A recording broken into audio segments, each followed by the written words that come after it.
নমস্কাৰ XAIS একাডেমিলৈ আপোনালোকক স্বাগতম জনাইছোঁ। আহিবলগীয়া APSC প্ৰিলিমছত আমি দেখিছোঁ যে PYQ বেছ বহুত ধৰণৰ কুৱেশ্যনছ আমি ৰিপিট হোৱা দেখিছোঁ বা তাৰ থিম ৱাইজ আমি কুৱেশ্যন দেখিছোঁ। চ' 2022 যিখন পেপাৰ আছে তাৰ GS পেপাৰ 1ত আমি দেখিছোঁ যে এই কুৱেশ্যনটোৰ পৰা যদি আমি চাওঁ ইয়াত দুটা ধৰণৰ আমি ডাইমেনশ্যন দেখিম। এটা হৈছে যে গ্ৰীণ যিখিনি এৱাৰ্ডছ আছে, চ' APSCয়ে যিখিনি গ্ৰীণ এৱাৰ্ডছ আছে তাৰ ওপৰত কুৱেশ্যন সুধিছে। আৰু ছেকেণ্ড এই অপশ্যনবিলাকৰ পৰা যদি আমি এটা চাওঁ তেতিয়াহ'লে আমি দেখিম যে যিখিনি মানে কনজাৰ্ভেশ্যনিষ্ট আছে বা নেচাৰেল লাভাৰ আছে from north east as well as from especially from Assam. So' গতিকে সেইসকল ব্যক্তি বা সেইসকল অৰ্গেনাইজেশ্যনৰ কথা সুধিছে যি নেচাৰেল কনজাৰ্ভেশ্যনৰ কাৰণে ধৰি লওক নিজৰ ডেডিকেটেড ছাৰ্ভিচ দি আছে, আৰু গ্ৰীণ যিখিনি এৱাৰ্ডছ আছে তাৰ বিষয়ে আহিছে। চ' গতিকে এই দুটা থিম লৈ পেলাই আমি এই ছেশ্যনটো আহিছোঁ। আমি মেইনলি তিনিটা গ্ৰীণ এৱাৰ্ডছৰ কথা পঢ়িম। First award is the Goldman environmental prize, second আমি পঢ়িম যে গ্ৰীণ ৱৰ্ল্ড এৱাৰ্ডছ, আৰু UNEP যিটো champions of the earth award আছে। Okay, the The award is the Goldman Environmental Prize 2024 আমি দেখিছোঁ যে গোল্ডমেন এনভাইৰমেণ্টেল প্ৰাইজ যিটো আছে সেইটোক গ্ৰীণ নবেলছ বুলিও জনা যায়। চ' গতিকে ডাইৰেক্টলি এইটো কুৱেশ্যন আহিব পাৰে। চ' এইটো ষ্টাৰ্ট হৈছিলে 1989ৰ পৰা, আৰু এই বছৰ 2024ত অলোক শুক্লা নামৰ যিজন মানুহ আছে তেওঁ পাইছে। কিহৰ কাৰণে পাইছে যে he is being engaging with the restoration of Hasdeo Arand region,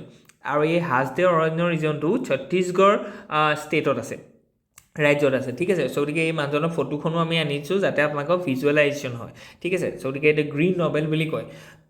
এতিয়া আমি যদি হাছদেও এই যিখন ফৰেষ্ট পাৰ্কৰ কথা আমি পালোঁ বা ৰিজনৰ কথা পালোঁ ছত্তীশগড়, সেই বস্তুটোৱে আমাক মাইণ্ডলৈ আনিলে যে মোলাই কাঠনিৰ কথাও সুধিব পাৰে, যিটো আমাৰ অসমত আছে। এইখনো এখন ৰিজনেল ফৰেষ্ট হয়, যিখন আমি গম পাইছোঁ যে যাদৱ পায়েঙে কি কৈছে যে মেন মেড ফৰেষ্ট হয় নে? সেইকাৰণে তেওঁৰ নামটোৱে দিছিলে কি যে forest man of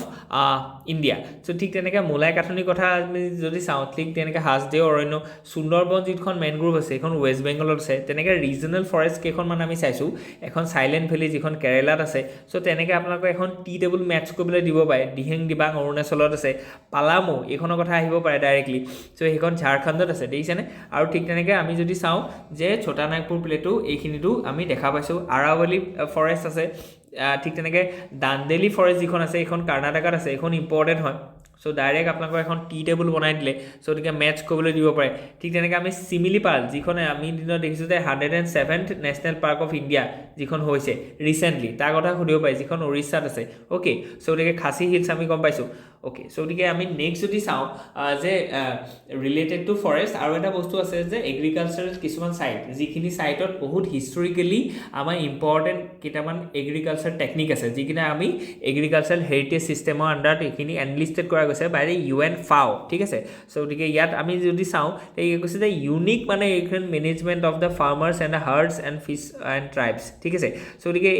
globally important agricultural heritage site. So' গতিকে এই যিটো টেগ সেইটো UNFAOয়ে দিয়ে, আৰু এই বস্তুটোৰ পৰা আমি দেখিছোঁ যে ইণ্ডিয়াত মাত্ৰ 3টা ছাইট আছে। ঠিক আছে, এই 3টা ছাইটৰ কথা আপোনালোকৰ ৰিলেটেডকৈ সুধিব পাৰে। ঠিক আছে, the first site is about the Pampore saffron heritage site. So' আমি গম পাইছোঁ যে জম্মু এণ্ড কাশ্মীৰত কি আছে যে ছেফ্ৰন হয় নে নহয়, কেচাৰ হয়। চ' গতিকে সেই যিটো ছাইট আছে সেই ছাইটটো এটা globally important agriculture heritage site. ঠিক তেনেকৈ কৰাপুট ট্ৰেডিশ্যনেল যিটো এগ্ৰিকালচাৰ ছিষ্টেম আছে সেইটো উৰিষ্যাত আছে। ঠিক তেনেকৈ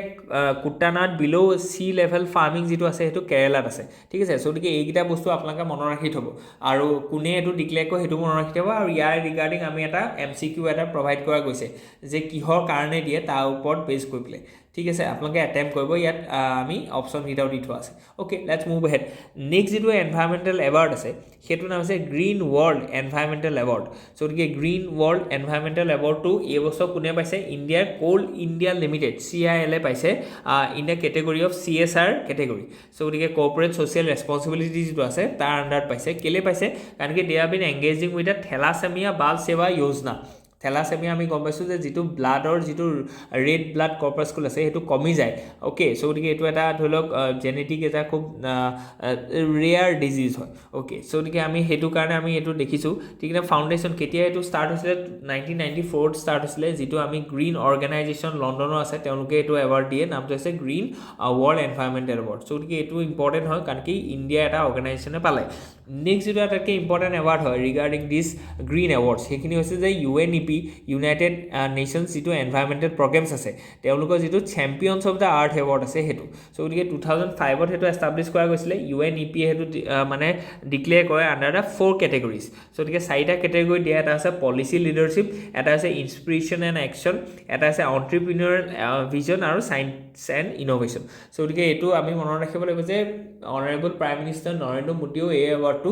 পাইছিলে অ'কে চ' গতিকে এই বছৰ আমি দেখিছোঁ যে 6জন মানুহক দিয়া গৈছে এই এৱাৰ্ডটো and one of them is India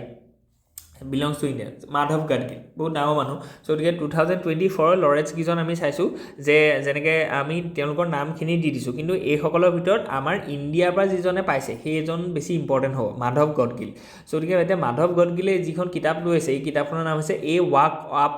the hills চ' গতিকে হিলৰ মানে ইয়াত কি কৈছে ৱেষ্টাৰ্ণ ঘাটৰ কনজাৰ্ভেশ্যনৰ লগত এই মানুহজন জড়িত হৈ আছে ঠিক আছে আৰু তেওঁ যিটো এপ্ৰ'চ এই এপ্ৰ'চটো আপোনালোকৰ মেইনছৰ কাৰণেও কামত আহিব আজি ধৰি লওক আমি এইটো বস্তু কভাৰ নকৰিম কিন্তু এটা জাষ্ট অনুগ্ৰেট হৈ যাম চ' গতিকে মাধৱ গাডগিলৰ কথা যদি চাওঁ তেতিয়াহ'লে পায়নিয়াৰিং ইণ্ডিয়ান ইক'লজিছ হয় promoting community based ecological conservation এইটো বহুত ইম্পৰ্টেণ্ট কথা এটা কৈ থৈ গ'ল চ' গতিকে হিজ লেণ্ডমাৰ্ক কণ্ট্ৰিবিউশ্যন কি আছিলে যে গাডগিল ৰিপৰ্ট তেওঁ ছাবমিট কৰিছিলে 2011ত ঠিক তেনেকৈ যিটোৰ পৰা আমি ক'লোঁ যে ৱেষ্টাৰ্ণ ঘাটৰ কনজাৰ্ভেশ্যনৰ কাৰণে সেইটো আছিলে ঠিক তেনেকৈ গাডগিল ৰিপৰ্টত আমি গম পাইছিলোঁ যে তেওঁ কি কৈছিলে যে ফাৰ্ষ্ট বায়'স্ফিয়াৰ ৰিজাৰ্ভ যিটো আছে 1986ত যিখনৰ আমি নীলগিৰি বায়'স্ফিয়াৰ ৰিজাৰ্ভ ইণ্ডিয়াত 18খন আছে তাৰ ভিতৰতে আমি যদি চাওঁ যে অসমত 2খন আছে ঠিক আছে এখন আমি কি কৈছোঁ ডিব্ৰু চৈখোৱা আৰু এখন হৈছে মানাহ ঠিক আছে আৰু নৰ্থ ইষ্টত আমি কেইখন পাইছোঁ নৰ্থ ইষ্টত টোটেল 4খন আছে 2খনটো অসমত আমি ক'লোৱেই এই 2খন এখন হৈছে নকৰেক আৰু এখন হৈছে দিহিং দিবাং ঠিক আছে যিখন অৰুণাচল প্ৰদেশত আছে নকৰেকখন আমি জানো যে এইখন মেঘালয়ত আছে হয়নে নহয় চ' গতিকে এই যিখন বায়'স্ফিয়াৰ ৰিজাৰ্ভৰ যিটো কনচেপ্ট আছে সেইটো প্ৰথমতে গাডগিল চাহাবে এইটো এষ্টাব্লিছ কৰিছিলে যাতে গোটেই বায়'স্ফিয়াৰটো যাতে কনজাৰ্ভ কৰিব পাৰিম কাৰণ কি আজি টাইগাৰ ৰিজাৰ্ভে কি কৈছে যে এটা স্পেচিছক কনজাৰ্ভ কৰিছে আৰু তাৰ থ্ৰুৱেদি ফৰেষ্ট কনজাৰ্ভেশ্যনো কৰিছে ঠিক তেনেকৈ আমি যদি নেশ্যনেল পাৰ্ক চাওঁ তাত আমি দেখিছোঁ যে ক'ৰ এৰিয়া এটা কনজাৰ্ভ হৈছে কিন্তু গোটেই ইক'লজিটো গোটেই এনভাইৰমেণ্টটো যদি আমি কনচিডাৰ কৰোঁ নহয় তেতিয়াহ'লে বায়'স্ফিয়াৰ ৰিজাৰ্ভছখিনি 1986ত আছিলে আৰু ফাৰ্ষ্ট বায়'স্ফিয়াৰ ৰিজাৰ্ভ আছিলে নীলগিৰি চ' গতিকে তেওঁ এখন কিতাপ লিখিছিলে যিখনৰ নাম আছিলে এ ৱাক আপ দ্য হিলছ চ' গতিকে আজিৰ দিনত সেইটো কথা সুধিব পাৰে ঠিক তেনেকৈ আমি হিষ্ট্ৰীটো চাওঁ তেতিয়া দেখিছোঁ যে গাডগিল ৰিপৰ্টৰ কাউণ্টাৰত এখন কস্তুৰী ৰঞ্জন কমিটি এখন ৰিপৰ্ট বনিছিলে আৰু এই যিজন মানুহ কস্তুৰী ৰঞ্জন তেখেত আমি গম পাইছোঁ যে ইছৰোৰ চেয়াৰমেন আছিলে এণ্ড হিজ ৰিচেণ্টলি তেখেতৰ ডিমাইজ হৈছে তেওঁ ঢুকাইছে হয়নে নহয় চ' গতিকে ইয়াৰ ওপৰতো আপোনালোকে আহিব পাৰে আমি জাষ্ট এটা কম্পেৰিজন দিছোঁ যে কেনেকৈ ধৰি লওক কস্তুৰী ৰঞ্জন কমিটিৰ ৰিপৰ্টটো আৰু মাধৱ গাডগিল কমিটিৰ ৰিপৰ্টটো আমি কম্পেয়াৰ কৰিব পাৰোঁ ৰিগাৰ্ডিং দ্য ৱেষ্টাৰ্ণ ঘাটৰ কনজাৰ্ভেশ্যন আৰু ৱেষ্টাৰ্ণ ঘাটটো বহুত ইম্পৰ্টেণ্ট হয় এইটো এটা ৱৰ্ল্ডৰ এটা মানে বায়'ডাইভাৰ্চিটি হটস্পট হয় চ' যেনেকৈ লায়ন টেল মাকাও নীলগিৰি তাৰ এইবিলাক বস্তু চোলা গতিকে এইবিলাক বস্তু অকল ৱেষ্টাৰ্ণ ঘাটতহে আছে গতিকে যদি আমি কম্পেৰিজন চাওঁ তেতিয়াহ'লে আপোনালোকে দেখিব এইটো ধৰি লওক ষ্টেটমেণ্ট ৱাইজ কুৱেশ্যন আপোনালোকৰ প্ৰিলিমছত আহিব পাৰে যে গাডগিল চাহাবে ক'লে যে এণ্টায়াৰ যিটো ৱেষ্টাৰ্ণ ঘাট আছে ন সেইটো এটা ইক'লজিকেল চেঞ্চিটিভ এৰিয়া হয় চ' গতিকে ইয়াত কি ক'ব লাগিব আমি বটম আপ এপ্ৰ'চ ল'ব লাগিব গ্ৰাম সভা বা পাৰ্মিশ্যন ল'ব লাগিব যদি তাত কিবা এটা কাম কৰোঁ আৰু 3 লেয়াৰ তেওঁ কৈছে যে ইক'লজিকেল চেঞ্চিটিভ জ'নক ভাগ কৰি দিছে ESG ধৰি লওক ESZ 1 2 3 কেনেকৈ আৰু তেওঁ কৈছে যে ESZ যিটো 1 কেটেগৰী ধৰি লওক এৰিয়া আছে সেইটো কমপ্লিট বেনৰ কথা কৈছে যে কোনো ধৰণৰ কনষ্ট্ৰাকশ্যন কোনো ধৰণৰ হাই কেপাচিটি ধৰি লওক ডেম এইবিলাক কনষ্ট্ৰাক্ট কৰিব নোৱাৰিব কাৰণ কি আমি গোটেই ইক'লজিটো বচাব লাগিব কিন্তু কস্তুৰী ৰঞ্জন চাহাবৰ যিটো কমিটিৰ ৰিপৰ্ট আছে তাত ক'লে যে গোটেই ৱেষ্টাৰ্ণ ঘাটটো ইক'লজিকেল চেঞ্চিটিভ এৰিয়া নহয় 37%হে ইক'লজিকেল চেঞ্চিটিভ এৰিয়া হয় মানে এই 37%হে আমি খুব মানে ধৰি লওক কেয়াৰফুলি ইয়াত কি কৰে কনষ্ট্ৰাকশ্যন কৰিব লাগিব সেইকাৰণে ক'লে আৰু ইয়াত বটম আপ এপ্ৰ'চটো ঠাইত ইয়াত ক'লে যে টপ ডাউন এপ্ৰ'চ মানে গভৰ্ণমেণ্টে সেইটো ডিচিশ্যনটো দিব বা বিউৰ'ক্ৰেচিয়ে দিব যে ইয়াত ধৰি লওক সেই ফৰেষ্ট মেনেজমেণ্টটো কেনেকৈ হ'বলৈ গৈ আছে ঠিক আছে চ' গতিকে এই সাধাৰণ কথা কিছুমান আমি ক'লোঁ আৰু যদি আমি চাওঁ যে এতিয়া নেক্সট ছেগমেণ্টলৈ আমি যাম যে ইণ্ডিভিজুৱেল বা অৰ্গেনাইজেশ্যন লেভেলত সুধিছে অৰণ্যকৰ কথা সুধিছে পূৰ্ণিমা দেৱী বৰ্মনৰ কথা সুধিছে চ' গতিকে ইণ্ডিভিজুৱেল এনেকুৱা অসমৰ বা নৰ্থ ইষ্টৰ কোন এনেকুৱা পাৰ্চনেলিটি আছে those who are contributing for the preservation and protection of the environment and ecology as well as the species conservation so' গতিকে আমি যদি চাওঁ তেতিয়াহ'লে আমি অসম গৌৰৱ এৱাৰ্ডীখিনি যদি চাওঁ তাৰ আমি দেখিছোঁ যে ডক্টৰ পুৰবী শইকীয়া যিগৰাকী আছে she is a botanist and she got this this award Assam Saurav award আৰু ৰাষ্ট্ৰপতিৰ পৰা তেওঁ যিটো শান্তি স্বৰূপ ভটনাগৰ সেই এৱাৰ্ডটো তেওঁ পাইছিলে ঠিক আছে চ' গতিকে শ্বি ইজ এনভাইৰমেণ্টেলিষ্ট বটনিষ্ট হয় অ'কে নেক্সট যদি আমি চাওঁ যে এইগৰাকীৰ কথা অহা চান্সেছ বহুত বেছি আছে এইবাৰ ঠিক আছে ফুলেশ্বৰী দত্ত তেখেত লখিমপুৰৰ হয় আৰু তেখেতৰ ৰিকগনিশ্যনটো কি she was been awarded as the Asom Gaurav awardee আৰু তেখেতক কি বুলি কয় শগুন বান্ধৱী বুলি কয় কেলৈ কাৰণ কি ভালচাৰ কনজাৰ্ভেশ্যনৰ কাৰণে তেওঁ বহুত সাংঘাতিক কণ্ট্ৰিবিউশ্যন দি থোৱা গৈছে যেনেকৈ পূৰ্ণিমা দেৱী বৰ্মনে ধৰি লওক আমাৰ যিটো হাৰগিলা কনজাৰ্ভেশ্যন বা হাৰগিলা আৰ্মিটোৰ কথা কৈছিলে হয়নে নহয় তেওঁ বাৰে বাৰে আহি থাকে যিটো আমি দেখিলোঁ 2022 PYQত আহিছে চ' গতিকে এইখেতৰ কথা কিন্তু আহিব পাৰে সেইটো মনত ৰাখিব যে ভালচাৰ কনজাৰ্ভেশ্যন আৰু ভালচাৰৰ যিটো IUCNৰ যিটো ৰেড লিষ্টত আছে সেইটো হৈছে ক্ৰিটিকেলি এণ্ডেঞ্জাৰ্ড যিটো বহুত কম স্পেচিছ আছে ইণ্ডিয়াৰ যেনেকৈ as a great Indian bustard ঠিক তেনেকৈ যিমানখিনি ভালচাৰ আছে most of the vultures are being categorized as critically endangered আৰু তেনেকুৱা এটা স্পেচিছক এই মানুহগৰাকীয়ে লখিমপুৰৰ হয় তেওঁ কনজাৰ্ভেশ্যন কৰিছে চ' অ'কে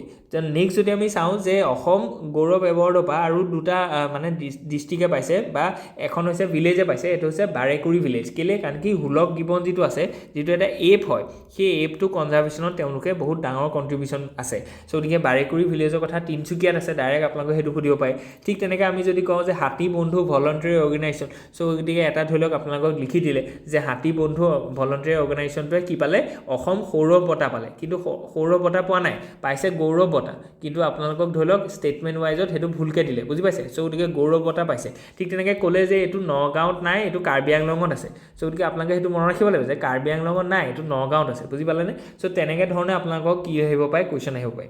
আদাৰ যদি আমি নোটেবলছখিনি চাওঁ যে অসমৰ আৰু কোন কোন মানে এনেকুৱা টপ লেভেলৰ মানুহ আছে যিখিনি মানুহে বহুতো সাংঘাতিক ডেডিকেটেড ৱৰ্ক কৰি আছে for the conservation of nature তেতিয়াহ'লে আমি পাওঁ যে বিভূতি লহকৰৰ কথা কেইদিনমানৰ আগত আহিছিলে চ' গতিকে হি ৱাজ এ ৱাইল্ড কনজাৰ্ভেশ্যনিষ্ট আৰু তেওঁ কি পাইছে নেভিল সুলেমান এৱাৰ্ড এটা পাইছিলে চ' গতিকে এখেতৰ নামো সুধিব পাৰে আপোনালোকক ঠিক তেনেকৈ বৈভৱ কুমাৰ তালুকদাৰ যিজন অৰণ্যকৰ CEO হয় চ' তেওঁ সাংঘাতিক ধৰণৰ কনজাৰ্ভেশ্যনৰ এফৰ্টৰ কাৰণে এইটো পাইছে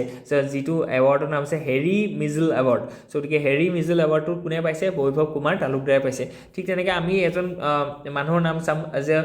ৱাই নুকলু ফৰ্ম চ' গতিকে তেওঁ নাগালেণ্ডৰ হয় চ' নাগা কনজাৰ্ভেশ্যনৰ কাৰণে তেওঁ সেইটো পাইছে বায়'ডাইভাৰ্চিটি পিছ কৰি দিয়ক আৰু এজন আনোৱাৰুদ্দিন চৌধুৰী এইজন খুব টপ লেভেলৰ এজন মানুহ হয় ঠিক আছে অসমত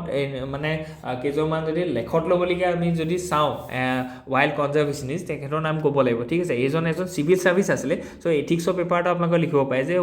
once being a civil servant but he is in a leading ornithologist of Assam as well as India তো তেখেতৰ যিখিনি ৱৰ্ক আছে সাংঘাতিক অথেণ্টিক হয় সাংঘাতিক গ্ৰাউণ্ড বেছড হয় ঠিক আছে চ' গতিকে লাইফ টাইম এৱাৰ্ড পাইছে